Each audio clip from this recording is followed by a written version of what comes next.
Muito bem, meus queridos e queridas, uma boa noite a todos.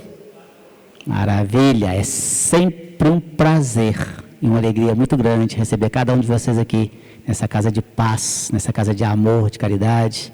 Quero também cumprimentar os nossos queridos amigos internautas, que agora também estão podendo nos assistir aqui pelo YouTube, né, nas nossas redes sociais. A todos eles o nosso abraço fraterno e agradecimento por estarem sempre conosco. Ao meu grande companheiro, meu irmão de caminhada, Zé Amaral, é sempre uma alegria ter você conosco aqui, Zé. Eu estava falando com o Zé aqui que eu estava me lembrando, tem muita gente aqui que talvez não saiba, acredito que a maioria não sabe, mas essa casa fez agora, né, hoje são 26 de agosto de 2025, olha só. No dia 10 de junho agora, essa casa fez 13 anos de existência. A primeira palestra proferida nessa casa foi para o meu querido amigo Zé Amaral. E eu vou contar uma coisa para vocês. Esse estudo que vocês estão assistindo agora neste momento aqui, estudo espírita de perguntas e respostas, na época, quando eu fundei esta casa, o Zé Amaral chegou para mim e disse assim: Sérgio, o que você acha de a gente fazer um estudo aqui, um pinga-fogo? O estilo do Chico Xavier, quando ele fazia lá na extinta TV Tupi. Eu disse: Zé, mas você acha que esse trem vai funcionar? Um pinga-fogo aqui na casa e tal? Não, eu acho que sim e tal. Então vamos fazer? Vamos fazer o seguinte, a palestra é às 20 horas, a gente faz o estudo às 19 horas. E no começo era só eu e ele, só nós dois. E aí eu lancei aqui o estudo, né? Gente, a partir de agora nós teremos aqui o pinga-fogo nesta casa todas as 19 horas. Fizemos cartaz, colocamos os cartazes fixados ali nas paredes e eu e o Zé ficava aqui. Nas primeiras semanas, né, o pessoal tudo entusiasmado com aquelas perguntas e tudo mais. E eu estava no corredor ali, Zé, não sei se você...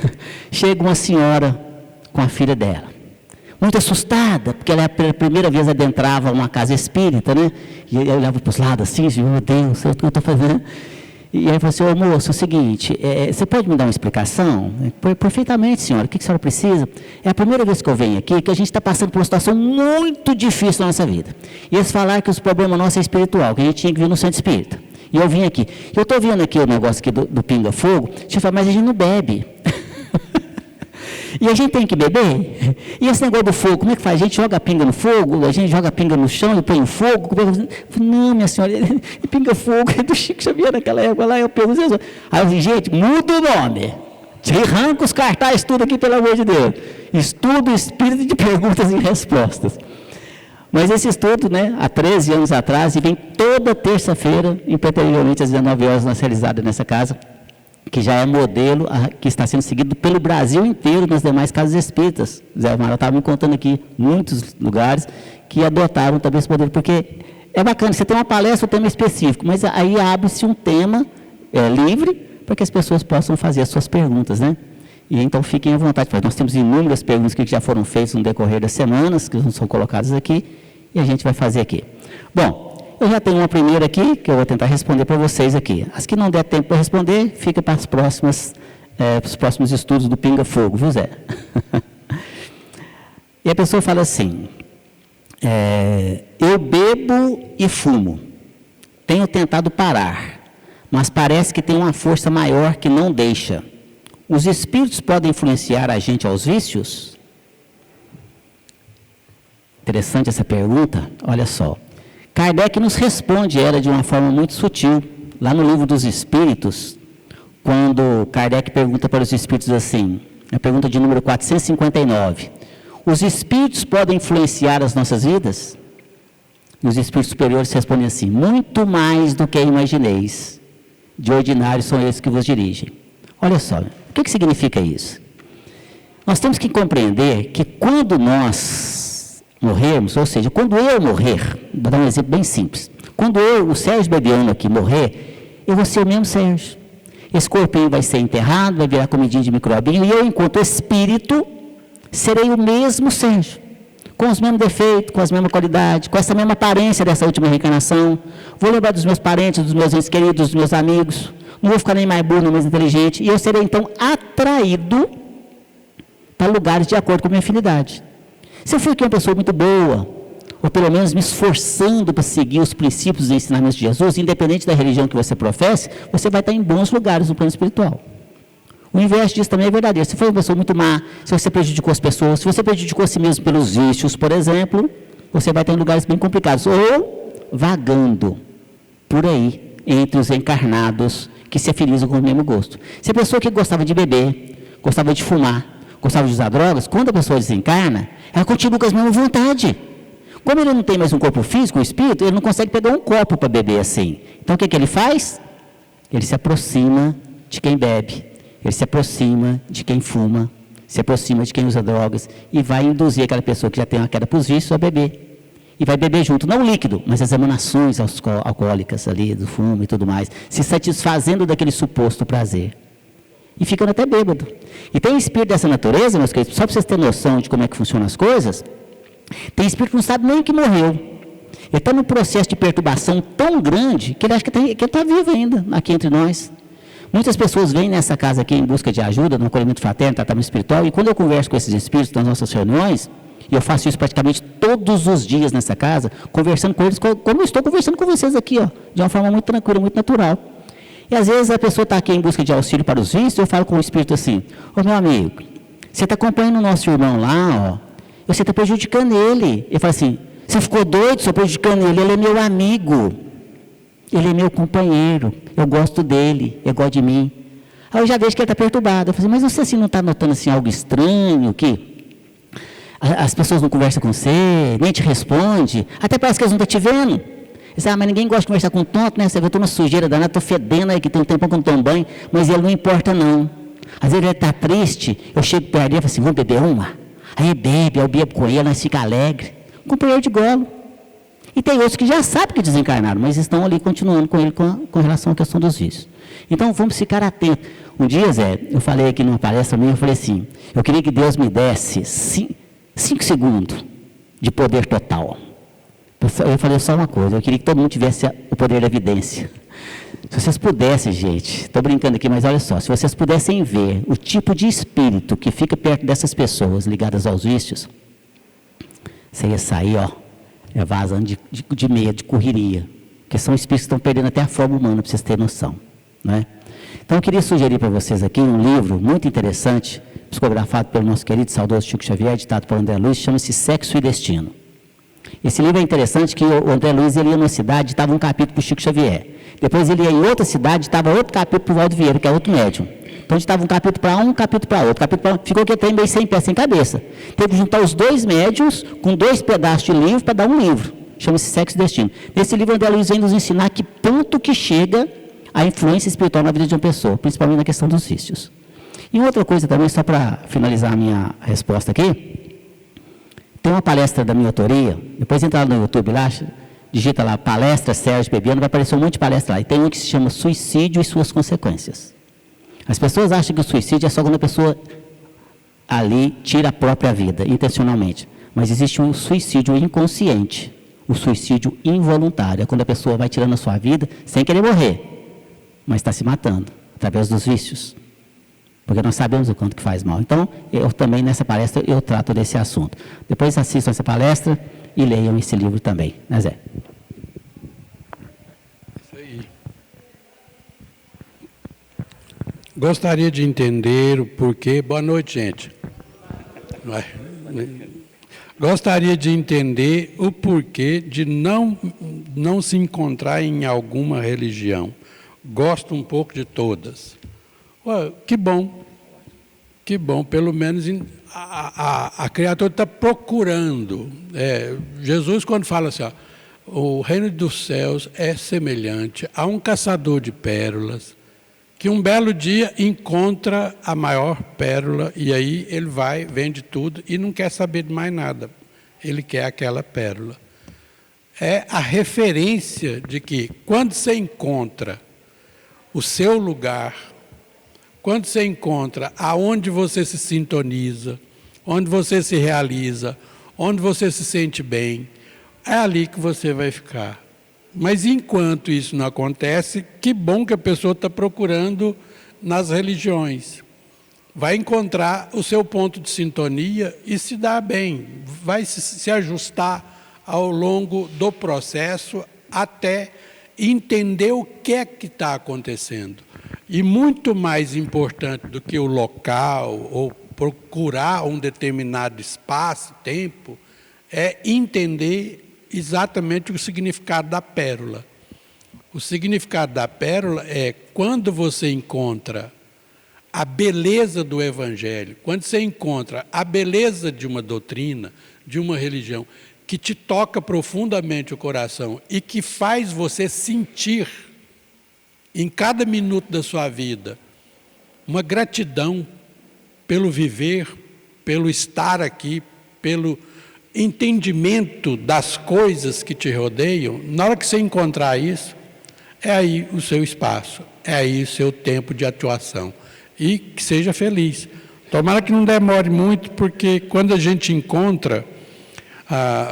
certa vez, quando eu fazia o curso de pós-graduação de Ciências das Religiões, eu conversava muito com as pessoas, eu falava assim, a gente está aqui nesse curso e as religiões são objetos do nosso estudo. E às vezes você olha para cada uma, você vê belezas, né, em cada uma delas. Pois é, Paulo de Tarso já deu para nós um recado lá quando ele estava fazendo as suas pregações. Ide, né, apreciai tudo, retende o que é bom e descarte aquilo que não tem nenhuma utilidade para você, nenhuma sensação de crescimento com aquilo. Então aproveite quem está nessa busca, nessa constante busca, continue buscando, vai achar. Uma hora você vai entender e vai virar a chavinha, e aí nessa hora é só seguir em frente. Muito bem. Uma pergunta interessante que nos chega aqui, a pessoa fala assim: toda a minha vida sempre foi muito difícil. Comecei a estudar o Espiritismo e vi sobre a lei de causa e efeito. Estou pagando por tudo de ruim que fiz na reencarnação passada, não é? Mas Deus nunca vai me perdoar? Olha só, meus queridos.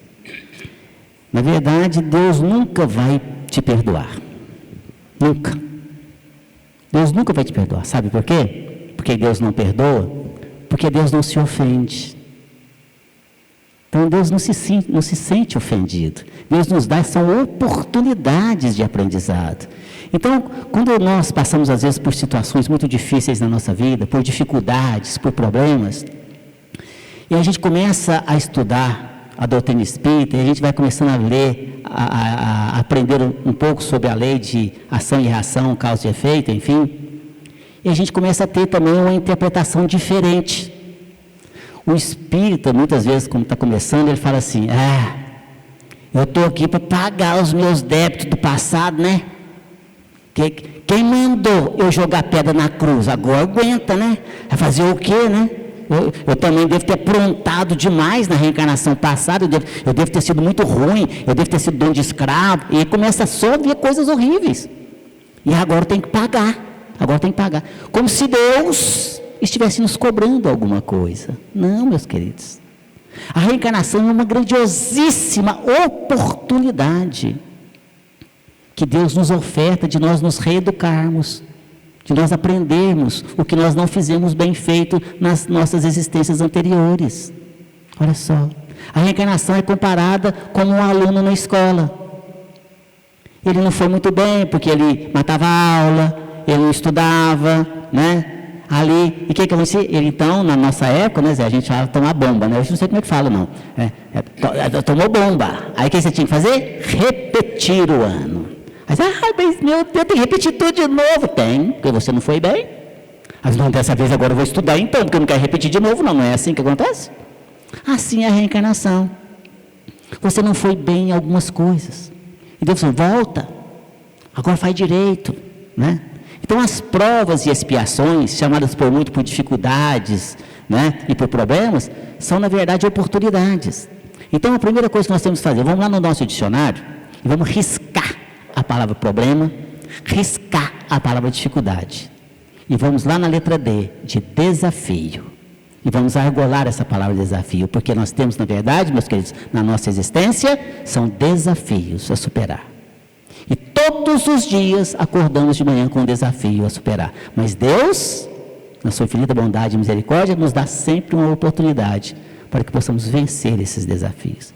E nós podemos mudar. Aí as pessoas às vezes chegam aqui e dizem, Sérgio, mas então, quer dizer, eu tenho que fazer o quê, né? Parar de reclamar da vida. Parar de reclamar e aceitar, né? Sentar ali no passeio e ficar ali esperando a vida passar, porque já que eu aprontei, não, meus queridos, não é assim. Já que eu aprontei muito, né? Está lá no meu destino que eu tenho que passar por isso. Porque não é assim que a gente vê lá a reencarnação de fulano, de Segismundo, de sei mais quem, que vai passar por uma série de situações. Então eu tenho que resignar e aceitar isso. Olha só, meus queridos, resignação e aceitação são conceitos que a gente tem que ter. Mas a gente tem que entender que nós podemos mudar isso tudo nessa reencarnação. E às vezes as pessoas nos questionam, mas isso não está no meu processo reencarnatório? Não está no meu destino? Não existe um destino? Sim, existe um destino. Então, e o destino não está traçado? Está. Tem um destino, está traçado, mas ele não é definitivo. Nós podemos mudar o nosso destino, meus queridos, o destino está nas nossas mãos. E nós podemos mudar o nosso destino, o nosso processo reencarnatório, toda a nossa programação, para melhor ou para pior. Depende do quê? Das nossas ações, das nossas atitudes. Para isso nós temos o nosso livre-arbítrio que Deus nos oferta e Deus respeita. Olha só vocês que estão aqui hoje. Deixaram seus afazeres, deixaram seus lares, muitos vieram direto do trabalho, mas poderiam estar em outra coisa, podiam estar no barzinho, podiam estar viajando numa festa em casa, né? Não, mas deixaram seus afazeres, deixaram seus e vieram para cá. Para quê? Para estudar, para aprender. São opções, livre-arbítrio. Então nós podemos mudar sim a nossa forma de agir. Olha só, e quem nos ensina que nós podemos fazer essa reprogramação da nossa vida é um espírito de grande escola chamado Hamed. E tem um livro que eu quero sugerir para vocês também, chama Um Modo de Entender uma Nova Forma de Viver, ditado por Hamed ao médium Francisco do Espírito Santo Neto. Esse livro é maravilhoso, meus queridos. São lições lindas e maravilhosas que Hamed nos traz.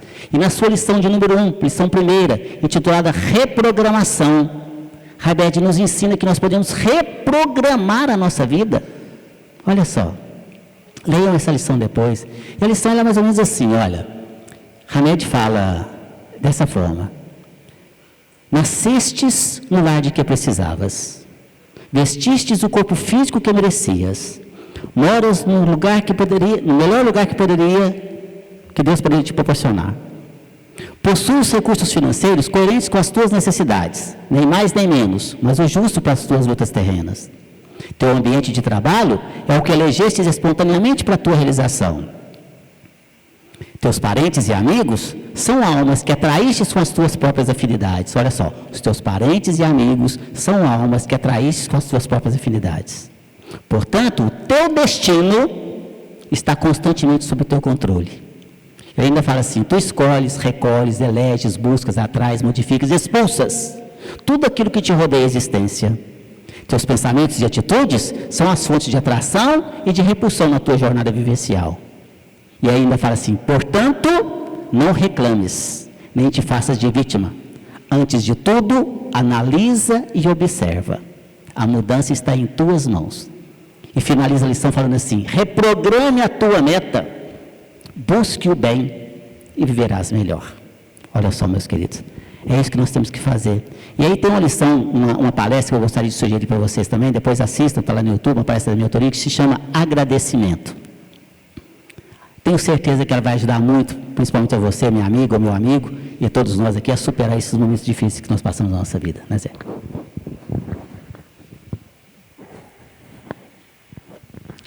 O espírito é eterno ou imortal? Bom, essa é fácil de responder. O espírito é imortal, porque teve um começo. Eterno só Deus é. Porque o eterno é aquele que não teve nem princípio e nem fim. Portanto, só Deus é eterno. O espírito, todos nós somos criados e perfectíveis. A gente pode atingir, a cada dia que passa, a gente vai se tornando mais perfeito. Mas a imortalidade é o que sobra para nós, porque não podemos ser eternos, senão nos igualaríamos a Deus. Então é isso. Espírito é eterno ou imortal? Imortal. Verdade. Você está com as perguntas bem mais... Eu só pego... Você escolheu aí, né? Eu só pego as perguntas difíceis aqui. Você é esperto, viu? Brincadeira, senhor. Mas tem uma pergunta muito interessante aqui, muito profunda. E a pessoa fala assim: perdi o meu filho em um acidente. Não consigo aceitar. Choro o tempo todo e chamo ele todo dia. Me falaram que não devo ficar chamando ele. O que fazer para amenizar essa dor? Olha, minha irmã, minha amiga, eu sinto muito pela morte do seu filho. Eu imagino, porque eu também tenho um filho, imagino a dor que é no coração de uma pessoa quando ali, entre aspas, perde uma pessoa. A primeira coisa que nós temos que compreender é que nós não perdemos ninguém. A gente perde coisas. Você perde um celular, você perde um dinheiro, você perde uma... Mas das pessoas nós nos separamos temporariamente. Na verdade, quando há o desencarne de uma pessoa, de um amigo, de um ente querido, né? Não é um adeus, é um tchau, até breve. Porque vamos reencontrar com eles depois, vocês podem ter certeza disso, no tempo certo, na hora certa.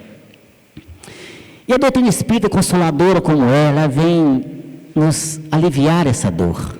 Porque só de a gente saber que a gente não morre, olha só que coisa maravilhosa, que continua vivo. A minha mãe, agora em abril desse ano, fez 2 anos que ela desencarnou. O velório dela foi aqui, exatamente nesse salão onde nós nos encontramos aqui. Né? Mas eu tenho notícias dela, que está super bem. Converso com a minha vovozinha, a vovó Amélia, que é uma das trabalhadoras do plano espiritual desta casa. Converso com ela direto na reunião mediúnica, recebo as cartas, recebo notícias dos meus entes queridos aqui, como muitos já receberam nesta casa. Olha só, então saber que os nossos entes queridos, que os nossos parentes e nossos amigos continuam vivos, já é um alento muito grande. É claro que a saudade, ela vai ficar sempre, é óbvio. Saudade sempre vai existir, meus queridos, porque saudade é o amor que fica. E que bom que tem saudade. Eu espero e peço que quando eu desencarnar, as pessoas tenham saudade de mim. Você já pensou? Eu estou lá, né? O Zé chega e diz: nossa, graças a Deus que já foi, né? Deus que me livre agora. Porque eu já fui em velório assim. Infelizmente. Já fui em velório e pensamos: nossa, ainda bem que já foi. Passou da hora. Já pensou que tristeza aquele espírito escutando aquilo? Que não raro nos conta a espiritualidade, que na grande maioria das vezes o espírito se encontra junto ainda daquele corpo, muitas vezes. Por isso a importância do velório. Então, minha amiga, o que fazer? Fé na providência divina, aceitação ali na situação, e não ficar chamando o porquê que não devemos. Olha só, a ligação que nós temos com os nossos amigos, nossos entes queridos, nossos parentes, é muito forte. Então, existe, aqui nesse caso, é como se fosse um processo obsessivo, de encarnado para desencarnado. Porque a obsessão não é só de desencarnado para encarnado, não. Tem de desencarnado para desencarnado, de encarnado para desencarnado, né? Tem de encarnado para encarnado. Também são 4 tipos de obsessão, pelo menos. Então, muitas vezes, naquela ânsia de saber notícia, naquela ânsia, naquela resignação pela morte trágica, às vezes, de um ente querido, de um filho, por exemplo, como é o caso, aí fica chamando, como é que você está? Me fala. E o espírito fica recebendo todas aquelas vibrações lá naquele momento e perturba ele.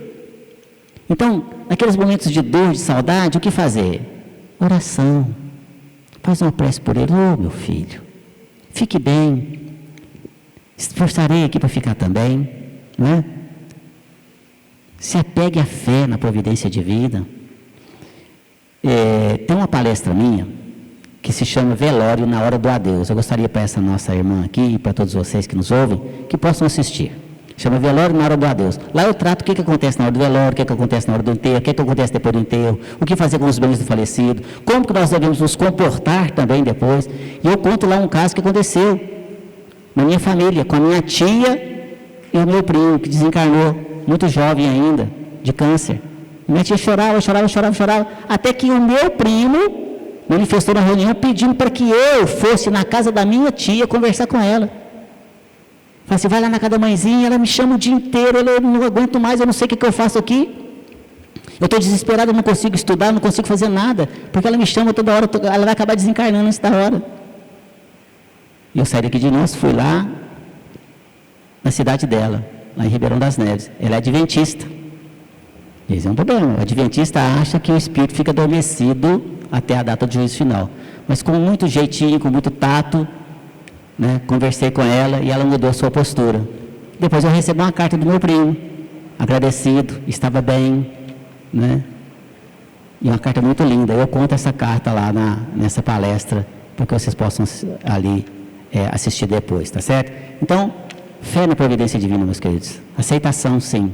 Né? E sempre que lembrar daquele ente querido, lembre dos bons momentos que passaram juntos e faça uma prece por ele e peça a Jesus para que possa consolar os seus corações. É assim que temos que fazer, né, Zé?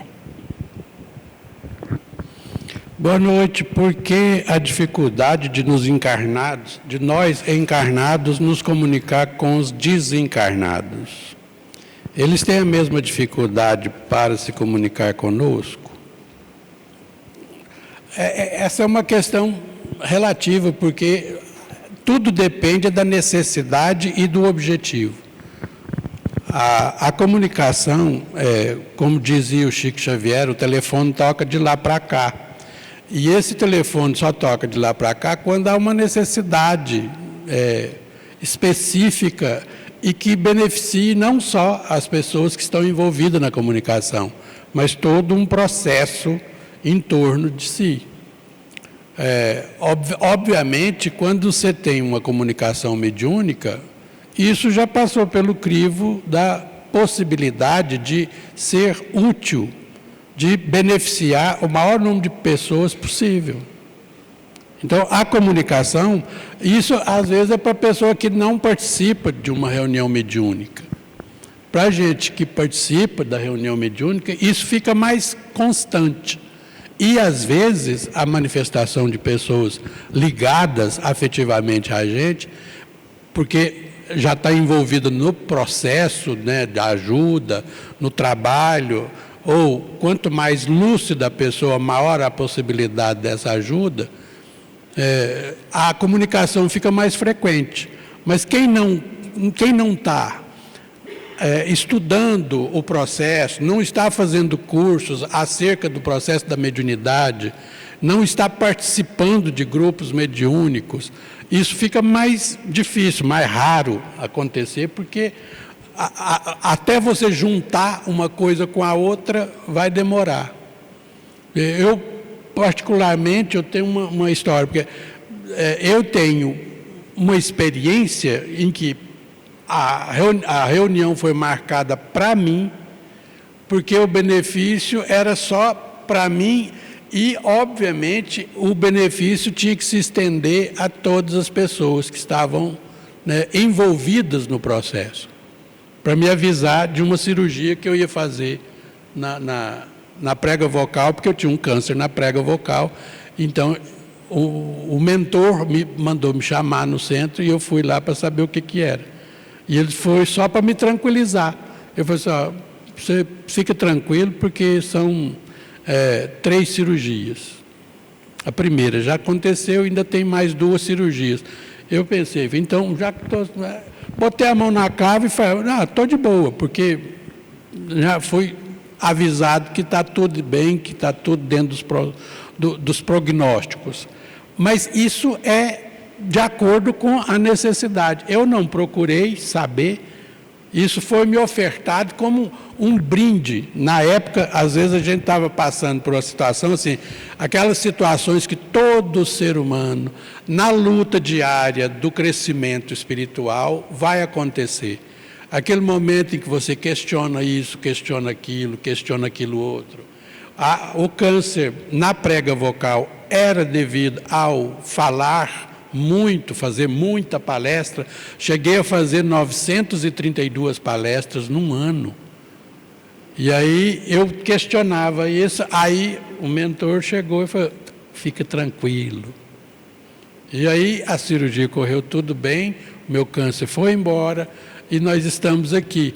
A utilidade talvez seja isso, para você estar me escutando aqui agora, e eu contando para vocês, e que isso sirva para vocês como uma referência, uma dádiva que eu recebi particularmente, mas que serve para todo mundo, para entender que a doutrina espírita não está brincando com a gente de fantasias sobre o que é a espiritualidade, como que funciona a espiritualidade, a mediunidade e assim por diante.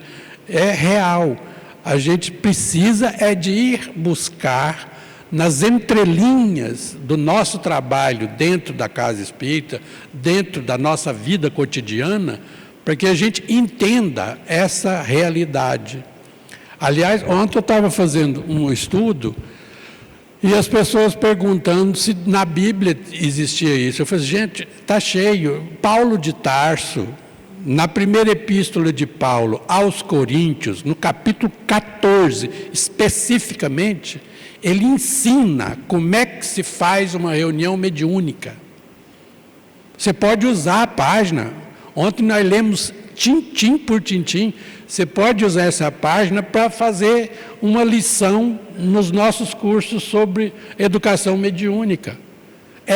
Ele dá uma aula ao pessoal de Corinto como fazer uma reunião em que os profetas, médiuns, né, têm mensagens para dar, as pessoas que falam em línguas, ou seja, um espírito que desencarnou e ele não fala a língua que está sendo, né, prioridade ali, mas ele fala um dialeto diferente, que naquela região, a região era muito pequena, então, e tinha muitos dialetos em torno. Então, às vezes, um espírito que vinha, mas falava só o dialeto dele, ia se comunicar aqui, não tinha quem traduzisse. E o Paulo de Tarso é específico. Quem tem uma mensagem em língua estranha, ou seja, em uma língua que não é daquele povo que está na Assembleia, então, que tenha alguém para fazer a tradução, que tenha alguém para fazer a interpretação, senão não adianta nada. Se não tiver alguém para fazer a interpretação, pois fique calado, porque é muito melhor fazer uma profecia do que se falar em línguas e ninguém entender. Ninguém vai crescer na Assembleia, ninguém vai crescer na reunião que está acontecendo, porque ninguém entende a língua que está sendo falada. Se não tiver alguém. Chega em casa, hoje é dever de casa para vocês. Primeira epístola de Paulo aos Coríntios, capítulo 14. Você vai entender direitinho. Então, a comunicação é de acordo com a necessidade, de acordo com o merecimento, de acordo com a utilidade e o benefício que vai trazer ao maior número de pessoas possível. Muito bem. Uma pergunta interessante aqui, a pessoa fala assim: mudei recentemente para uma casa muito antiga e toda noite escuto barulhos, passos, coisas se arrastando. Os espíritos têm poder para fazer isso? O que fazer? Normalmente, essas casas, no linguajar popular, são chamadas de casas mal assombradas, né? E aí teve um dia que uma pessoa perguntou assim: existe assombração? Tem assombração? Aí eu falei assim: tem. Então existe assombração? Sim, existe. O que é uma assombração? Olha só, meus queridos, o que é uma assombração? São espíritos. Olha só. Como eu disse a vocês numa pergunta anterior aqui, não muda nada. Quando a gente desencarna, continuamos as mesmas pessoas. Não muda absolutamente nada.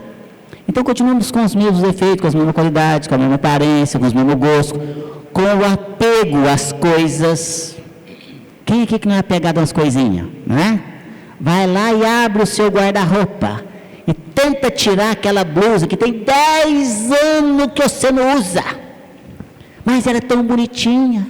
Ah, não, essa aqui não, essa aqui é minha, essa aqui é nossa senhora. Você não usa mais, já saiu de moda, então, mas você guarda lá. Aí esse sapatinho, essa sandalinha nova, mas era tão bonitinho, mas não usa. Aí você não doa e fica lá entulhando o seu guarda-roupa. E aí você abre os guarda-roupa até caindo as coisas, acumuladores, né? Depois que eu comecei, eu era assim. Eu falo era com uma alegria tão grande, porque hoje eu mudei, eu ganho uma camisa, eu tiro uma. É assim. Não, ganhei um, vou tirar um de lá. Tá certo? Para quê? Né? Então, mas tem muita gente que são muito apegadas às coisas, e inclusive aos bens materiais. Aqui, as casas, fazendas. Isso eu falo para vocês com muita propriedade, porque a gente conversa com esses espíritos nas nossas reuniões, e eu faço isso, como eu disse para vocês, praticamente todos os dias, não é? Com espíritos ainda pegados, ainda naqueles lugares. E aí nós temos duas situações. Eles podem fazer isso? Podem. Como? Porque eles começam a aprender a fazer isso. Tem uma substância que chama-se ectoplasma. E o espírito ele começa então a manipular esse ectoplasma. Alguém aqui já assistiu aquele filme Ghost? Do outro lado, que é filme famoso, de todo mundo já, né? Então, você lembra daquele caboclo lá no metrô? Que quando ele encontra lá com o artista principal lá, e ele se suicidou, né? E então ele ensina para o Patrick Swayze lá, como que ele tem que manipular, porque o Patrick diz, eu não consigo pegar assim, não é assim não, burro, olha, com a mente, ó. Aí o cara vem, ó, tchuf. Aí ele começa a aprender como manipular as energias, ou seja, essa substância, ectoplasma, e mexe as coisas. Então ele consegue pegar uma garrafa dessa, levar para lá, pegar um copo, jogar no chão, abrir uma porta, abrir uma geladeira, ligar um rádio, faz. São as casas mal assombradas. E aí, seja porque aquele espírito está ali vivendo há muito tempo e desencarnou e acha que é dono lá ainda, e muitas vezes, olha só, muitas vezes não sabe nem que desencarnou. Tem uns que já sabem. A gente conversa com esses espíritos nacionais e fala assim, eu já sei que eu morri, mas aquilo lá é meu. Aquela casa é minha. Aquele povo invadiu lá, que direito, eu comprei aquilo lá. Eu não sou ladrão não, viu? Ele afronta a gente na reunião. Aquilo lá é meu, eu comprei com o meu dinheiro, e o povo está usando tudo lá, aquilo é meu. Se meu amigo, mas você já é um espírito, você sabe. Eu sei que eu sou um espírito, mas aquilo lá é meu. Olha o apelo. Tem outros que não sabem que desencarnaram. Eu tenho uma história que eu conto no meu livro, depois peguem o livro para vocês verem lá, né? Resgate Sublime, Histórias para Inspirar. Eu conto algumas histórias das reuniões mediúnicas. E tem os casos em que o espírito se manifesta e ele não sabe que desencarnou e está ali, né? Às vezes conversa com os parentes, ninguém responde, eu não sei o que está acontecendo, ninguém me responde. Ou então, quando a pessoa morre e eles vendem a casa, e o espírito fica lá. E aí entra o quê? Um novo morador. E ele quer fazer o quê? Expulsar os moradores. E ele fica lá enxoutando todo mundo lá e ninguém vai embora, né? E fica aquela bagunça. E tem outros espíritos que já sabem que desencarnaram, que não tem nada a ver com aquela casa lá, mas eles têm uma ligação com os novos proprietários. Eles querem fazer o quê? Azucrinar a vida deles. São os famosos espíritos zombeteiros. E se divertem com isso. Quando eu converso com esse tipo de espírito nas reuniões, eles dão alta gargalhada. Você fala assim, mas é que povo é uns medrosos. Eu chego lá e derrubo as coisas, eu morro de rir. Eles ficam tudo morrendo de medo, os bobão. Né? Porque espírito zombeteiro, né? Aí você vai conversando com eles para poder tentar ajudar e tal, enfim, tá certo? O que fazer? Primeiro, não tenha medo. São espíritos que estão ali, às vezes, precisando de ajuda, tá certo? Vem aqui na casa, faz o acolhimento fraterno, mas principalmente, evangelho no lar.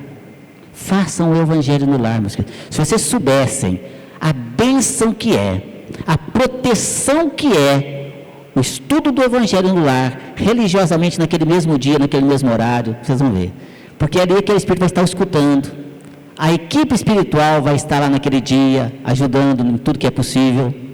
Fala para a pessoa, meu irmão, está vendo aí, ó, vão lá com a gente. E eles acabam sendo resgatados e sendo trazidos a uma casa espírita, onde vão conversar, vão receber ali as energias, tudo, e vão ser encaminhados. Então, evangelho no lar sempre nessas coisas e procura ajuda numa casa espírita séria. É isso que tem que fazer, meus queridos.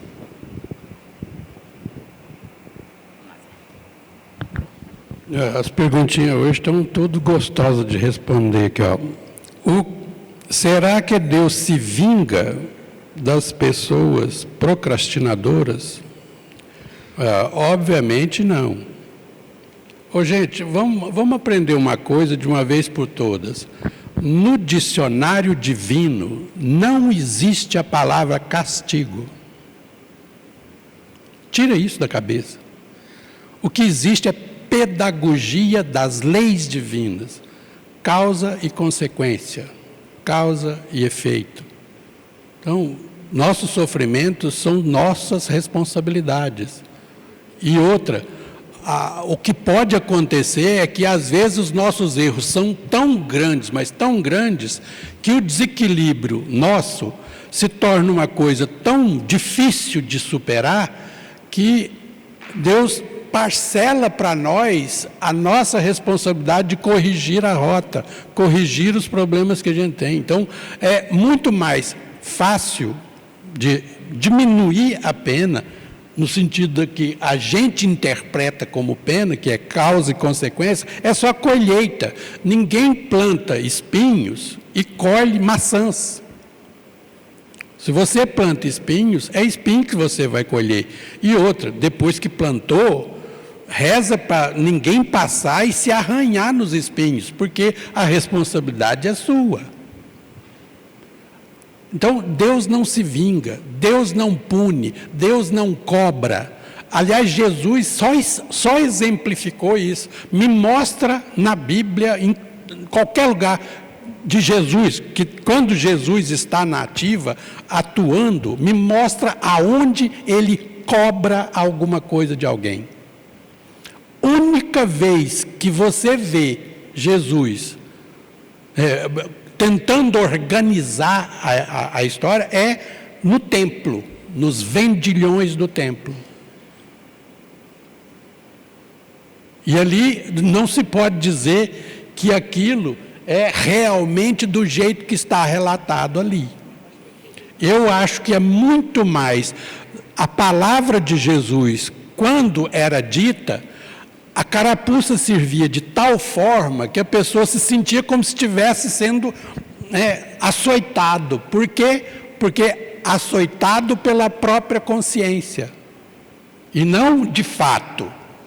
Mas como nós adoramos vinganças, que é um filme bom tem que ter vingança. Aliás, todo tema de filme tem na base vingança. Nem que seja uma vingancinha, nem que seja um tapa na vilã, no vilão, tem que acontecer, senão a gente não se sente satisfeito.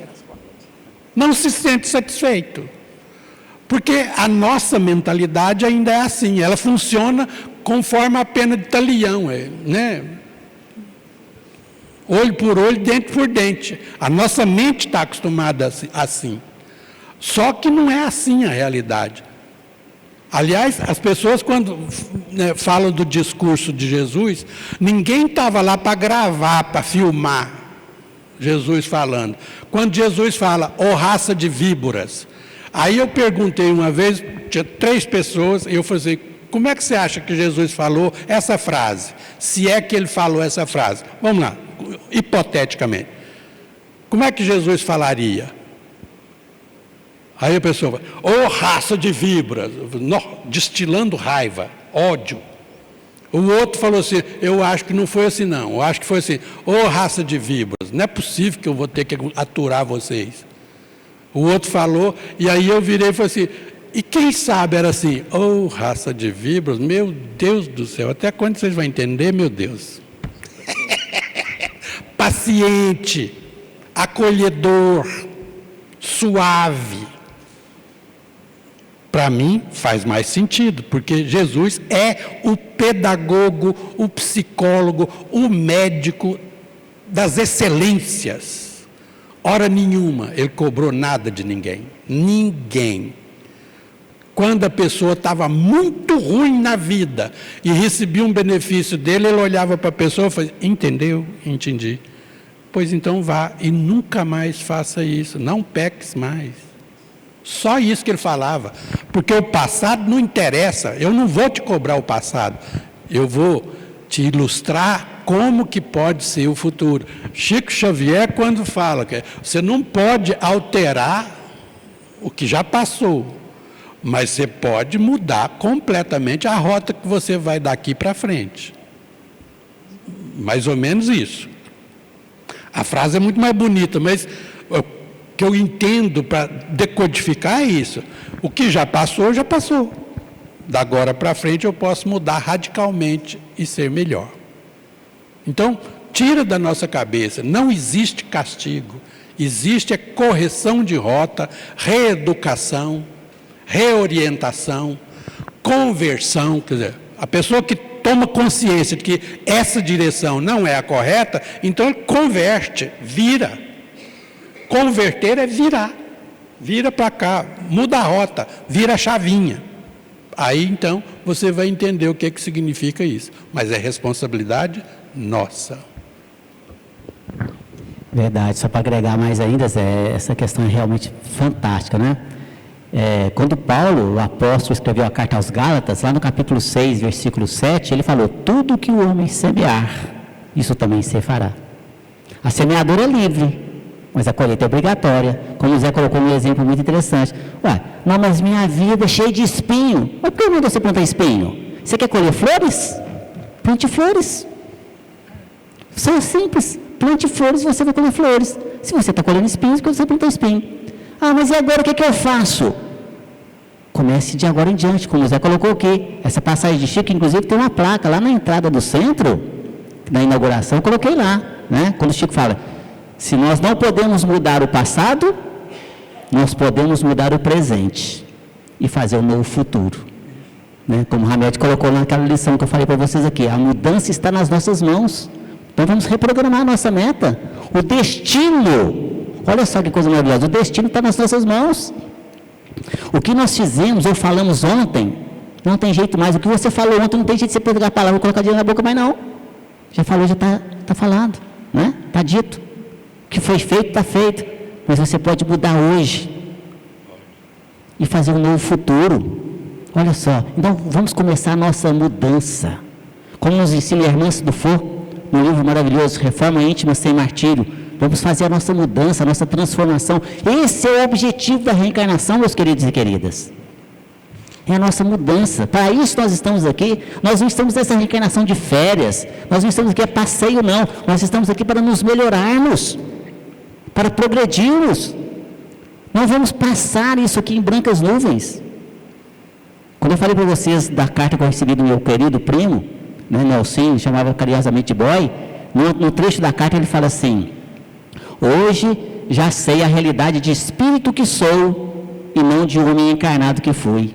E peço a Deus para que me dê uma nova oportunidade para que eu possa retornar, para que eu possa então aqui fazer as coisas diferentes, para que quando eu retornar novamente ao plano espiritual, eu não me envergonhar de mim mesmo perante a minha própria consciência, porque é ela que vai me cobrar. Olha só. Então, meus queridos, vamos nos esforçar, vamos ser melhores. Nós sabemos quais são os nossos defeitos.